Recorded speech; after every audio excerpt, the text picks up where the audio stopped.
오늘은 종교개혁 주일입니다. 그래서 506주년 되어지는 1517년 10월 31일 마틴 루터가 비테메르크 성당 앞에서 95개의 방방문을 걸면서 시작된 종교개혁입니다.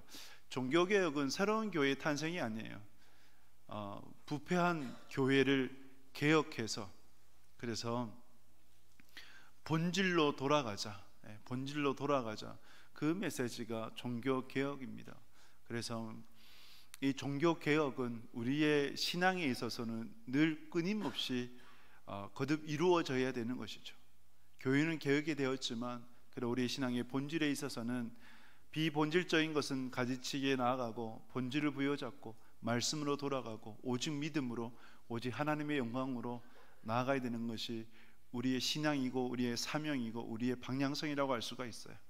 그래서 여러분, 종교개혁 주의를 통하여서 더욱 본질을 부여잡고 본향을 찾아 걸어가는 복된 믿음의 사람 되시길 주님의 이름으로 축복합니다. 성경을 크게 세 가지로 분류를 할 수 있어요. 역사서와 시가서와 예언서로 분류를 합니다. 역사서는 우리나라의 삼국유사, 조선 왕조실록과 같이 역대기입니다. 역사를 기록한 책이라고 할 수 있어요. 역사서의 핵심은 연대기적으로 시간적인 흐름을 따라서 기록을 했다. 시가서는 교훈이나 또 곡조 있는 노래, 예를 들면 잠언, 또 시편, 이런 말씀이 되고, 예언서는 대선지서와 소선지서로 구성이 된 하나님의 말씀을 예언한 그러한 성경이 되어집니다. 그러면 여러분들이 성경을 읽으실 때 무엇을 중심으로 읽는 것이 유익한가 할 때에 역사서예요. 역사서는 창세기, 출애굽기, 민수기, 이러한 성경이 되어지는데, 역사서가 중심을 잡고 역사서를 중심에 두고 그 다음에 시가서를, 예언서를 그 시대에 맞는 곳에 넣어주게 되면 여러분들이 성경 읽는 데 훨씬 더 도움이 되고 유익하게 됩니다. 그래서 제가 창세기부터 시작한 강해 설교의 흐름은 역사서입니다. 시간적인 흐름과 그리고 인물 중심의, 사건 중심의 그러한 이제 성경을 따라서 지금 설교를 하고 있는데, 그래서 창세기로부터 시작을 했고 출애굽기 약 한 1년 정도, 이제 민수기를 시작하고자 합니다. 왜 민수기인가? 여러분, 출애굽기는 출애굽을 해서 13개월 동안 보냈던 시간이에요. 시내산까지의 시간. 그 이후에 약 38년의 시간을 광야에서 보내게 되는데, 그 광야의 시간을 기록한 책이 바로 민수기가 돼요. 그러면 레위기는 뭘까요? 모세오경 가운데 레위기는 시내산에서 하나님께 제사 드리는데 받았던 말씀. 신명기는요, 모압 평지에서, 민수기 끝이 모압 평지거든요. 모압 평지에서 모세를 통해 주신 말씀. 시간적으로 보면 레위기와 신명기는 멈추어 있어요. 흐르지 않아요. 그래서 이제 출애굽기, 그 다음에는 민수기가 되어지는 거죠. 또 이 민수기를 통해서 하나님께서 여러분들에게 주시는 말씀이 있을 테고, 그 말씀을 통해 하나님의 뜻을 또 부여잡고 신앙하며 나아가는 여러분들 꼭 되실 수 있기를 주님의 이름으로 축복합니다. 민수기를 간략하게 설명을 해드리면, 민수기의 원 제목은, 히브리의 원 제목은 광야에서입니다. 민수기가 이제 38년의 광야 생활을 담고 있거든요. 광야에서 보냈던 시간이 민수기인 거예요. 그래서 민수기의 원래 히브리어의 제목은 광야에서, 베비드마르라고 해서 광야에서가 되어져요. 그런데 번역되는 과정 가운데 민수기의 시작과 끝이 인구조사예요. 그래서 숫자를 세다, 넘버스라고 해서 민수기라고 그렇게 명명을 한 건데, 여러분, 광야에서가 어울리겠습니까? 숫자를 세는 민수가 어울리겠습니까? 광야가 어울려요. 이제 원래 책 제목을 따라서. 그래서 민수기는 광야에서가 본래의 제목이다라고 이해하시면 여러분 또 도움이 되세요. 민수기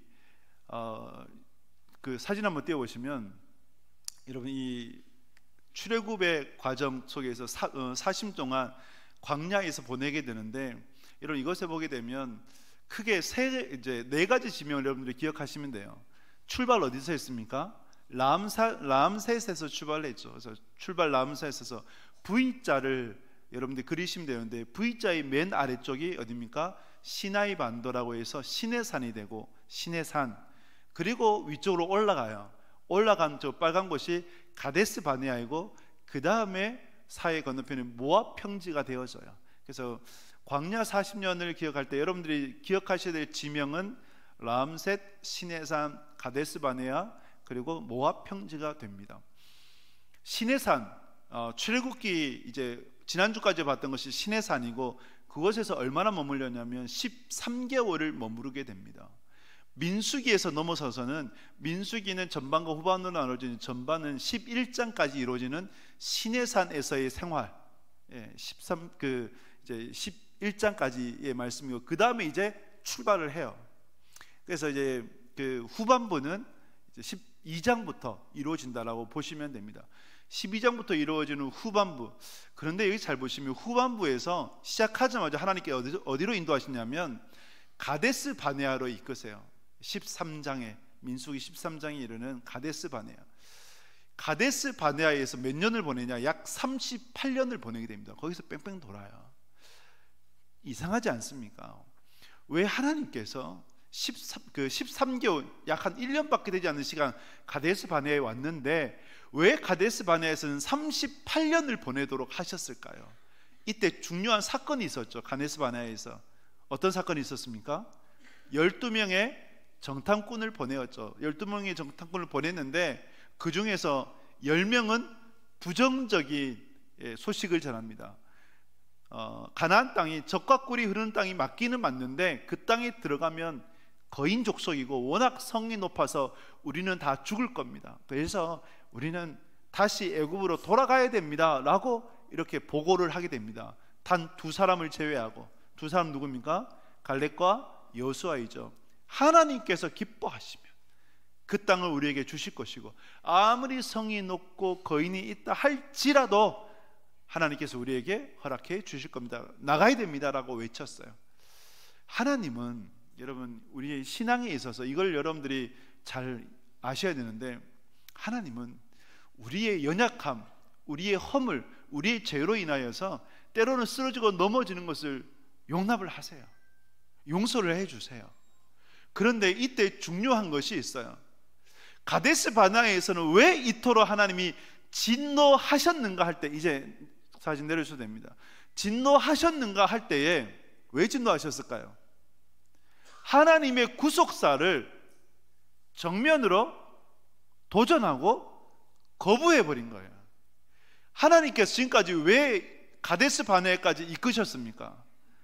아브라함을 통해서 하나님께서 약속하신 것, 국민을 주시고, 그리고 하나님이 주인이신 나라를 세우고 시내산에서 법을 주셨잖아요. 이제 뭐만 남았어요? 땅만 남았어요. 땅에 들어가서 가나안 땅을 차지해서 제사장 나라를 세워, 그래서 믿지 않는 흩어진 그런 이방 민족들을 하나님께로 돌아오는 역할이 이스라엘의 역할인데, 사명인데, 그런데 땅에 못 들어가겠다라고 하는 거예요. 못 들어가겠다. 하나님의 구속사에 대한 정면 도전이에요. 이것이 우리에게 주는 교훈이 뭔지 아세요? 우리의 연약함, 우리의 허물로 인해서 쓰러지고 넘어질 때가 있어요. 그러나 하나님께서 우리를 향하신 위대한 계획들, 그 계획 앞에서는 우리가 철저하게 순종해야 합니다. 거기에서 우리가 도전하면 안 돼요. 하나님께서 우리를 이끄실 때에 우리를 향하신 놀라운 계획들이 있다면 그 앞에서 순종하며 나아갈 때 그것이 복된 인생이라고 하는 것이죠. 그래서 여러분, 오늘 이 민수기를 통해서 우리는 깨닫게 돼요. 하나님께서 우리를 위대한 도전으로 초대하신다. 그래서 우리에게 새로운 출발을 하기를 원하신다. 새로운 출발 앞에 우리가 가져야 될 믿음과 용기가 무엇인가, 그것을 우리가 깨닫고 위대한 도전 앞에 새롭게 출발할 수 있는 그러한 여러분들 다 될 수 있기를 주님의 이름으로 축복합니다. 이것을 생각하면서 본문을 보도록 하겠습니다. 민수기 1장 1절 말씀 같이 읽습니다. 이스라엘 자손이 애굽 땅에서 나온 후 둘째 달 첫째 날에 여호와께서 시내 광야 해막에서 모세에게 말씀하여 이르시되, 아멘. 출애굽을 한 지 14개월 되던 때였습니다. 둘째 달 첫째 날에. 14개월이 되었을 때에 하나님께서 모세에게 명령하셨어요. 인구를 조사를 해라. 인구 조사해라. 여러분, 인구 조사, 고대나 현대나 인구를 조사하는 목적은 크게 두 가지입니다. 뭘까요? 세금 징수와 그리고 이제 군인 징집이에요. 이러한 세금과 군사력인데 이 두 가지의 목적이라면, 그러면 하나님께서 왜 인구 조사를 하라고 모세에게 명하셨을까요? 인구 조사의 이유를 살펴보면서 위대한 도전 앞에 새롭게 출발한 우리에게 주신 하나님 말씀을 우리가 깨달을 수가 있어요. 인구 조사를 하라. 인구 조사를 통해서 우리에게 주신 메시지가 뭐냐? 1장 2절을 보도록 하겠습니다. 1장 2절 같이 읽습니다. 너희는 이스라엘 자손의 모든 회 중 각 남자의 수를 그들의 종족과 조상의 가문에 따라 그 명수대로 계수할지니. 아멘. 하나님께서 인구 조사를 할 때 이 원칙이 있으셨어요. 뭡니까? 종족과 가문에 따라, 즉 지파별로, 크게는 지파별로, 작게는요 가정별로 계수하라. 왜 하나님께서 수많은 방법 중에서 또 단위 중에서 가정별로 인구 조사를 하도록 하셨을까요? 하나님은 신앙 공동체를 세우기를 원하실 때에 가정 중심의 신앙 공동체를 세우기를 원하세요. 창세기 2장에서 천지를 창조하시며 하나님께 맨 마지막에 창조하신 것이 사람이었잖아요. 남자와 여자를 창조하셨어요. 그들에게 복을 주시고 생육하고 번성하여 이 땅에 충만하기를 원하셨죠. 남자와 여자를 창조하셨다. 곧 무엇을 창조하신 걸까요? 가정이에요. 하나님은 가정을 창조하시고 그 가정에 복을 주셔서 생육하고 번성하여 이 땅에 충만하기를 원하셨다는 거예요. 그러므로 그리스도인들에게 주시는 사명이 뭐냐? 가정을 신앙으로 바르게 세워나가는 것입니다. 코로나19를 지나오면서 그래도 교회의 유익이 뭐냐 할 때 가정의 소중함이고 가정 중심의 신앙으로 조금 그래도 전환이 되었다라는 것이죠. 여러분, 우리의 자녀를 교회 학교에 보낼 때에 일주일의 시간을 보게 되면 일주일 168시간이에요. 교회에 머무는 시간이 얼마나 될까요? 1시간 정도예요. 2시간, 3시간 붙잡고 있잖아요. 전화 와요. 왜 교회가 그렇게 오래 붙잡고 있냐고 전화 올 정도예요. 그러면 여러분, 이렇게 1%도 0.5%도 채 되지 않는 그 시간이 교회에서 보내는 시간이라면 대부분 어디서 보내요? 학교에서 또는 가정에서 보내요. 그러면 신앙교육이 어디서 중심이 돼야 되는 거예요? 교회에서도 신앙교육을 이루어가야 되지만, 그러나 결국은 신앙교육은요 가정에서 이루어져요. 가정에서. 지금 이스라엘과 하마스 간의 전쟁이 이렇게 벌어지고 있지 않습니까?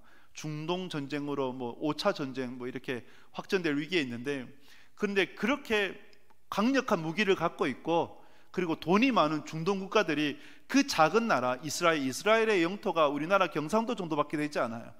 그 작은 나라를 왜 지금까지 어찌 할 바를 모르고 있을까요? 그만큼 이스라엘이 강하기 때문이에요. 그 강함이 어디서 나왔을까요? 어디서 나왔을까요? 가정 중심의 신앙교육이에요. 가정 중심의 신앙교육. 그것이 그들의 힘의 근간이에요. 우리가 이스라엘을 비판은 하지만 그러나 배울 것은 배워야 합니다. 아수르에 의해서 북이스라엘이 망했잖아요. 남유다에 의해서 바벨론에 의해서 남유다가 망했잖아요. 그 뿔뿔이 흩어졌어요. 그리고 로마에 의해서 이스라엘이 망했어요. 2000년 가까이 나라를 잃었단 말이죠. 나라를 잃은 그들이 그래도 그 근간을 유지하고, 그리고 피가 섞였을 때에 그들에게 회의에서 모여가지고 이렇게 흩어져 있는데, 유대인을 누구라고 정해야 되겠는가? 누가 진짜 유대인인가? 그 기준이 뭔지 아십니까? 어머니가 유대인이면 유대인이다. 어머니가 유대인이면. 왜 그럴까요? 왜 이렇게 정했겠습니까? 신앙교육이 어디로 흘러요? 어머니를 통해서 자녀에게 흐르기 때문에. 그래서 그 가정 중심의 신앙교육을 통해서 이스라엘이라는 나라를 잃었음에도 불구하고 정체성을 유지할 수 있었고, 오늘날에 이렇게 힘있는 그런 나라가 된 거죠. 하나님께서 이스라엘을 어떻게 하실지는 모르겠습니다. 그러나 분명한 것은 그들에게 있어서 반쪽이지만 그러나 여호와를 향한 신앙은 분명하다는 것을 우리가 기억해야 되고, 그들의 신앙은 우리가 함부로 취급하면 안 돼요. 가정 중심의 신앙 교육이 이루어져야 됩니다. 여러분 기억하십시오. 영적 DNA는 유전이 됩니다. 믿으십니까? 영적 DNA는 유전이 돼요. 말씀의 부모 아래에서 자라난 자녀는 말씀의 자녀로 자라나요. 기도의 부모의 자녀는 기도하게 되는 거예요. 므낫세라는 유대의 왕이 있었어요. 악한 왕이었거든요. 하나님께서 치셔서 바벨론 포로로 붙잡혀 갔어요.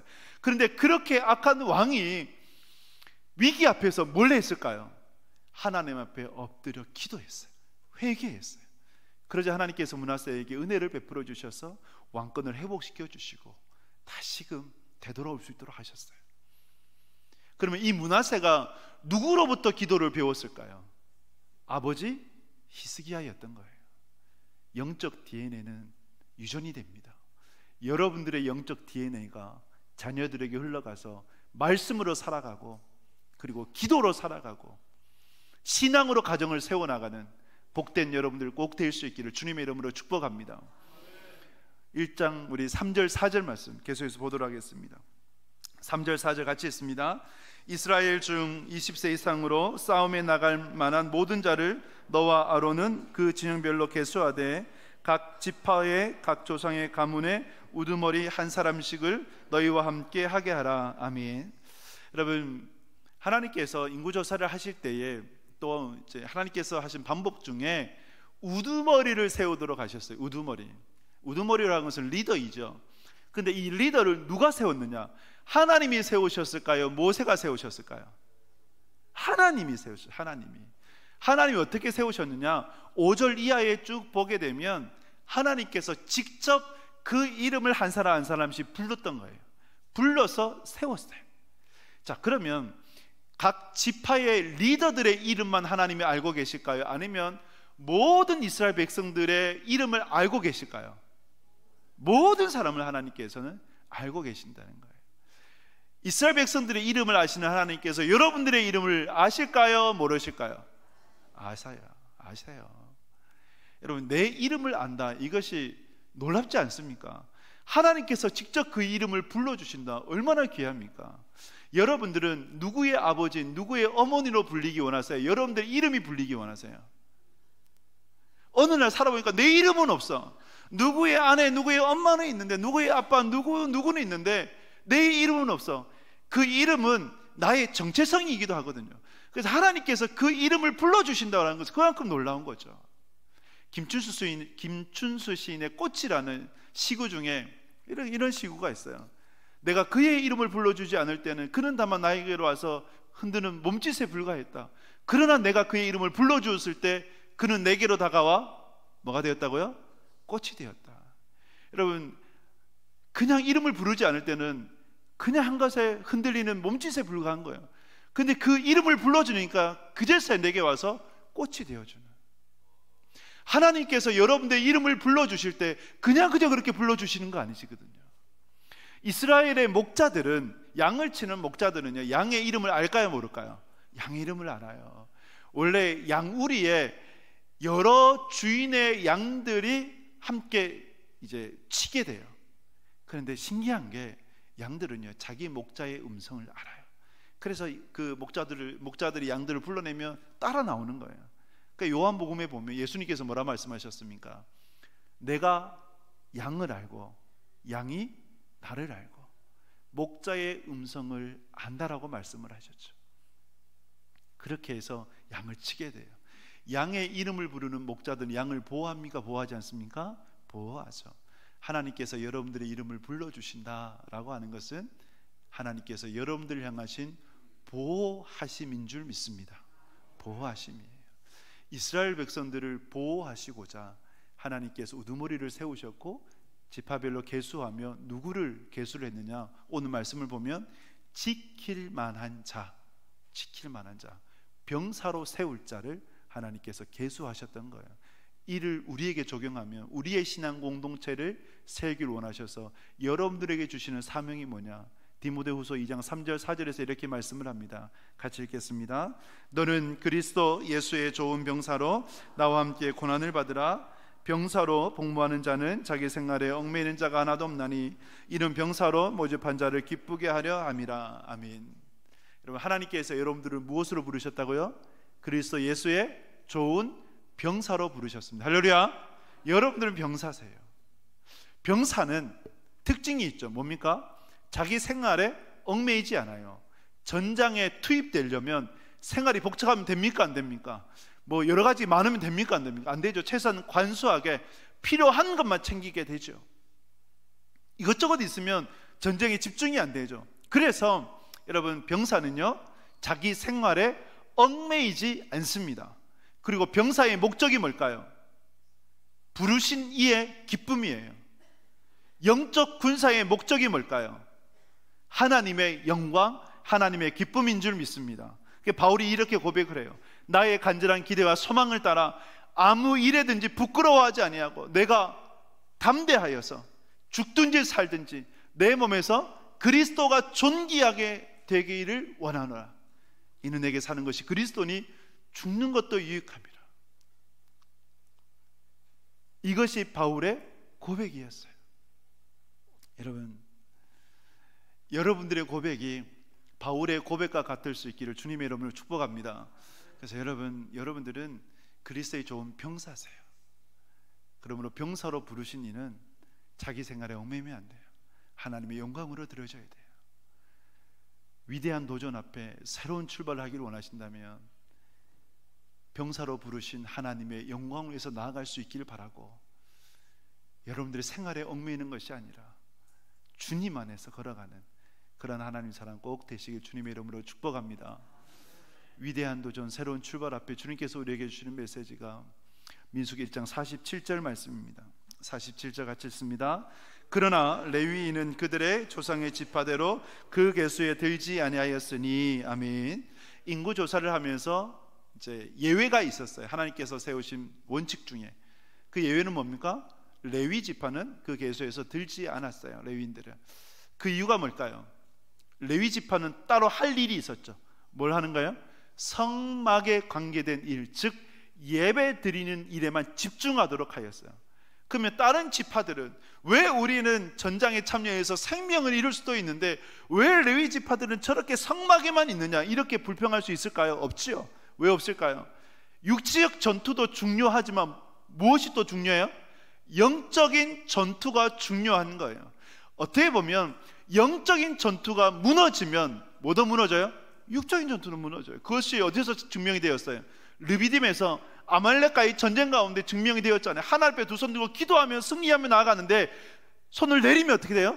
패하게 되잖아요. 영적 전쟁에서 승리해야 되는 거예요. 그 레위인의 역할 가운데 이거예요. 53절 말씀을 보면 같이 읽겠습니다. 레위인은 증거의 성막 사방에 진을 쳐서 이스라엘 자손의 회중에게 진노가 임하지 않게 할 것이라. 레위인은 증거의 성막에 대한 책임을 지킬지니라 하셨습니다. 아멘. 레위인의 임무가 뭡니까? 성막에 있으면서 정말 하나님께 예배드리는 일에 집중하며 하나님의 진노가 이스라엘 백성들에게 임하지 않도록 하는 것이 그들의 임무였던 것이죠. 레위인은 육체적 전투에 참여하지 않지만 영적 전투를 통해서 하나님의 거룩을 세워나가고 하나님 백성으로서의 정체성을 확립해 나가는 것이 그들의 사명이었어요. 한 예로 출애굽기 32장에서 황금송아지 우상숭배 사건 때에 모세가 외쳤어요. 하나님 편에 선 자는 다 나와라. 이때 누가 나왔어요? 레위인들이 나와서 칼을 뽑아서 범죄에 동참한 자들을 죽이게 되죠. 누구를 죽여요? 자기 형제들을 죽여요. 친구를 죽여요.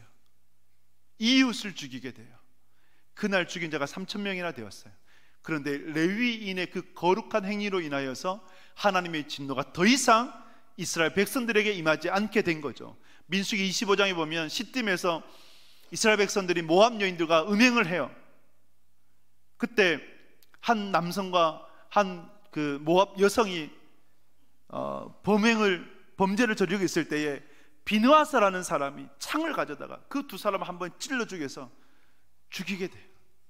그제서야 그 이스라엘 백성들에게 연병이 그치게 됩니다.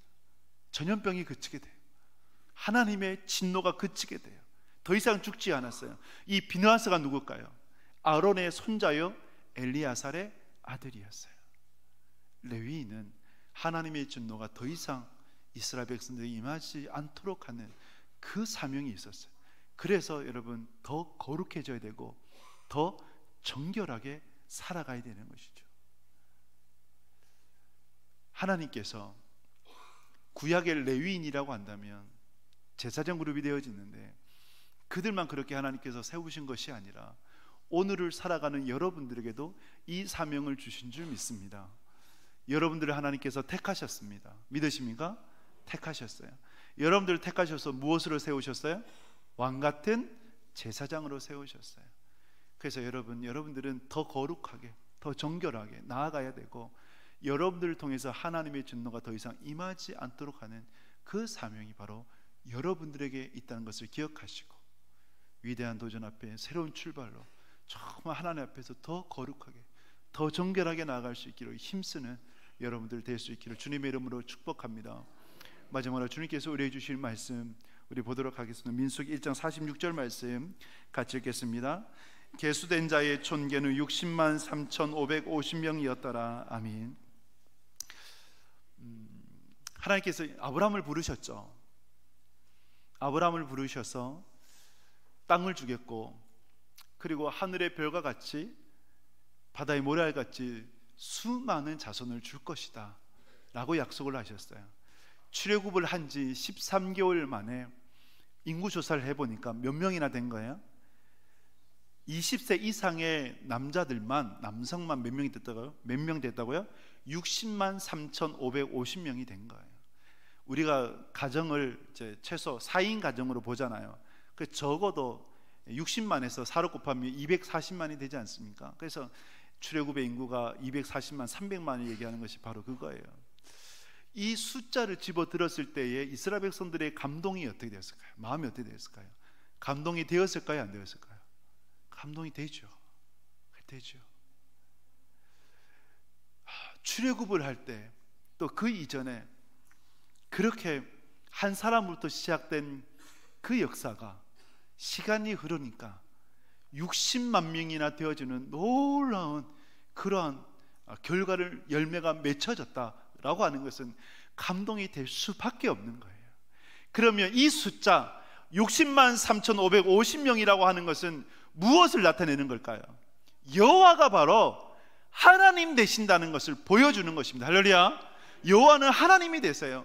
하나님께서 어떻게 역사하시는가? 한 사람을 통해서 역사하는, 한 사람을 통해서 아브라함 한 사람을 택하셔서 하나님의 일들을 이루셨고 요셉을 택하셔서 그 한 사람을 통해 야곱의 70명이 애굽에 정착하게 되고 마치 애굽에서 인큐베이터 역할이 되어져 그들이 출애굽을 할 때에 60만 명이 되어지는 250만 명이 되어지는 놀라운 은혜를 하나님께서 이루어 주셨던 거죠. 그래서 하나님은요 그 한 사람을 통해서 일하세요. 그 한 사람이 여러분들이 되시지 않겠습니까? 하나님은 여러분들을 통해서 하나님의 위대한 일들을 이루어 나가시길 원하시는 거예요. 아브라함이 뭘 했을까요? 이삭이, 야곱이, 요셉이 뭘 했어요? 모세가 무엇을 했습니까? 그들에게 능력이 있었습니까? 없었습니까? 없었어요. 그들에게 아무 능력이 없어요. 누가 하신 거예요? 하나님이 다 하시는 거예요. 하나님은 그 한 사람을 택하셔서 순종하면, 그러면 주님께서 능력 주시고 은혜 주셔서 그 일들을 이루어 가시는 거죠. 그래서 우리가 해야 될 것은 뭘까요? 하나님 안에 거하는 거예요. 하나님 안에 거하기를 원할 때 우리에게 주시는 말씀이 이사야서 40장 31절이 되어져요. 이사야 40장 31절 같이 읽겠습니다. 오직 여호와를 앙망하는 자는 새 힘을 얻으리니 독수리가 날개 치며 올라감 같을 것이요 다른 박질하여도 곤비하지 아니하겠고 걸어가도 피곤하지 아니하리로다. 아멘. 여러분들에게 이 말씀의 은혜가 임하길 주님의 이름으로 축복합니다. 오직 여호와를 앙망하는 자는 독수리 날개 치며 올라감 같은 새 힘을 주세요. 우리 인형에서 독수리를 주목하는데 우리가 주목해야 될 것은 날개예요. 날개 치며 올라간다로 한 것은 위로 솟구쳐 올라간다. 위로 솟구쳐 올라간다. 여러분, 독수리는 놀라운 동물입니다. 독수리는 태양을 직사광선을 주시할 수 있는 유일한 동물이라고 그래요. 그리고 다른 새들은 수평기류를 타는데 독수리는 다르다고 해요. 수평기류는 이렇게 앞으로 날아오는 바람을 타고 나르는 새들이거든요. 비행기도 수평기류잖아요. 그런데 독수리는 달라요. 독수리는요, 수직 상승 기류를 타요. 그 바람이 어떻게 불어오느냐, 태양이 뜨면 대지에 찬 공기에서 바람이 불고, 그래서 찬 공기는 바닥에 깔고 뜨거운 공기가 위로 솟구쳐 오르잖아요. 근데 독수리는요, 위로 솟구쳐 오르는 그 공기의 지점을 알고 공기가 위로 솟구쳐 오를 때 날개 펴서 함께 올라가 버린대요. 그러면 독수리가 솟구쳐 오를 때, 날아오를 때에 독수리의 날개의 힘입니까? 아니면 그 기류에 따라서 올라가는 겁니까? 기류에 따라서 올라가는 거죠. 우리의 인생에 수평적 기류를 타는 인생이 있고 수직 상승의 기류를 타는 인생이 있단 말이죠. 보통 사람들은 수평의 기류를 타겠죠. 어떤 사람일까요? 내 생각대로, 내 계획대로, 내 뜻대로, 내 마음대로 하려고 하는 사람, 그 사람은 그렇게 살아가요. 그러나 성경에 보면 수직 상승의 기류를 타는 사람들이 있어요. 그 사람들이 바로 아브라함이요, 이삭이요, 야곱이요, 요셉이요, 모세였던 거예요. 가데스 바네아에서 38년을 방황했다 그랬잖아요. 12명의 정탐꾼 중에 10명은 수평의 기류를 탔던 사람이고 단 2명은 수직 상승의 기류를 탔던 사람이에요. 그 차이가 뭡니까? 단 하나예요. 수직 상승의 기류를 탄 사람 누굴까요? 갈렙과 여호수아가 되죠. 나머지 10명은 눈앞에 보이는 것이 전부였어요. 거대한 장벽과 그리고 정말 거인과 같은 그들이 전부였어요. 그런데 갈렙과 여호수아는 달랐어요. 그들에게 믿음이 있었어요. 그리고 선포해요. 이 한마디, 여호와께서 기뻐하시면, 할렐루야, 여호와께서 기뻐하시면 됩니다. 여호와께서 기뻐하시면 아무리 성벽이 높고 아무리 그들의 창과 칼이 두렵다 할지라도 하나님께서 그것을 다 이루어 가실 것입니다. 바로 이거예요. 수직 상승의 기류를 타는 인생은 여호와께서 기뻐하시면이라는 이 스피릿으로, 하나님의 영광으로, 하나님의 기쁨으로, 하나님께서 원하시는데 순종하며 나아가는 그런 인생이 되어지는 거죠. 여러분들이 수직 상승의 기류를 타는, 오늘 찾으시는, 하나님께서 쓰시고자 하시는 그 한 사람이 바로 여러분들이 될 수 있기를 주님의 이름으로 축복합니다. 말씀을 맺습니다. 이제 민수기를 시작하며 하나님께서 이스라엘 백성들이 원하시는 것은 위대한 도전 앞에 새로운 출발을 하기를 원하세요. 그 시작이 인구조사였어요. 왜 인구조사를 했느냐? 신앙을 가정 중심으로, 그래서 가정을 신앙을 통해서 굳건히 세우라는 것이었고, 그리고 그 인구조사를 통하여서 하나님께서 우두머리를 세우시고 지킬 만한 자를 세우셨다. 우리에게는 예수 그리스도의 좋은 병사로 부르셨다는 것을 기억하시고, 내 생활에 얽매이지 아니하고 우리를 부르신 주님의 기쁨으로 드려지는 여러분 될 수 있기를 축복합니다. 레위인을 구별하셨던 것처럼 우리는 하나님 중심으로, 예배 중심으로 하나님을 섬기는데 힘써야 될 것이고, 그리고 60만 3,550명이 증명하는 것처럼 요한은 하나님이 되십니다. 하나님은 하나님의 일을 반드시 이루어 가십니다. 하나님의 일하심 가운데 수직 상승 기류와 같은 하나님의 그 은혜 앞에 순종하며 그 은혜 앞에 엎드릴 수 있는 복된 인생 다 되시길 주님의 이름으로 축복합니다.